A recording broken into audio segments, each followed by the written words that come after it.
Abay na, subukan niyo na ba ang ganitong klase ng luto ng shrimp? Abay kung hindi pa, tara panoorin ang aking video para inyong malaman, tara magluto tayo.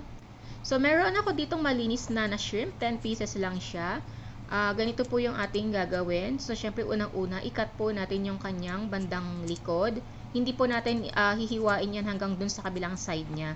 Lagyan po natin siya ng hiwa. Pagkatapos, ibubuka po natin yan mamaya. Sensya na po pala, medyo nahirapan ako sa aking knife. Kasi medyo mapural po ito. Hindi po kasi ako gumagamit ng matalas masyado na knife. Kasi delikado po ang aking daliri. Kasi po madalas po ay nahihiwa po talaga yung aking kamay. Lalo na po kapag ako ay nagmamadali. Ang sabi nga po ng aking asawa ay bread knife na lang daw po ang gamitin ko kapag po ako'y naghihiwa kasi baka daw isang araw pag uwi niya galing trabaho ay kulang na po ng isa ang aking daliri. Charis. So may punto rin naman po yung aking asawa kaya mapurol na lang po yung ginagamit kong kutsilyo, o diba? So paulit-ulit lang po ang process natin nito at medyo dahan-dahan lang din po kasi dahil alam niya naman ang shrimp malambot po siya. So fast forward, ayan, naggawa na po natin lahat yung ating 10 pieces na shrimp. So, meron din akong na-i-prepare na softened butter. Lagyan natin siya ng konting onion. Hindi naman kailangan maraming onion dito.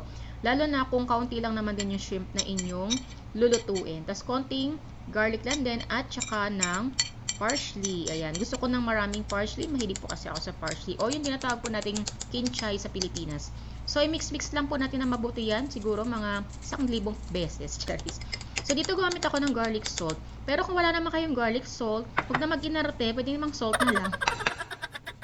Joke lang mga ka-purple. So, ayan na po, ilalagay na natin isa-isa sa ating shrimp yung ating pong garlic butter na na-mix kanina. Pero wag po natin pupunuin or dadamihan kasi kailangan meron pa po tayong space sa paglalagay ng ating mozzarella stick at saka ng cheddar cheese. So, ang ginamit ko po dito ay mozzarella stick na hiniwa ko naman ninipis. Pero kung wala naman kay mozzarella stick, eh wag na pong i-stress yan ng mga sarili. Pwede naman pong wala. Joke lang po ulit, pwede naman pong cheddar cheese na lang po yung inyong ilalagay. So, dadamihan nyo na lang po ng cheddar cheese kung wala po kayong mozzarella cheese. Kasi may kamahalan din naman po talaga ang mozzarella cheese dyan sa atin sa Pilipinas.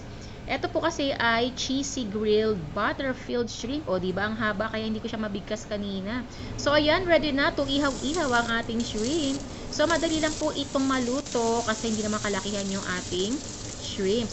So mga ka-purple, kung kayo po ay bago lang sa aking page, follow and share po na ating video para maging updated po kayo sa mga susunod ko pa pong video. So ayan po, na-plating na natin at ito na nga po ang pinaka the best part, ang tikiman time.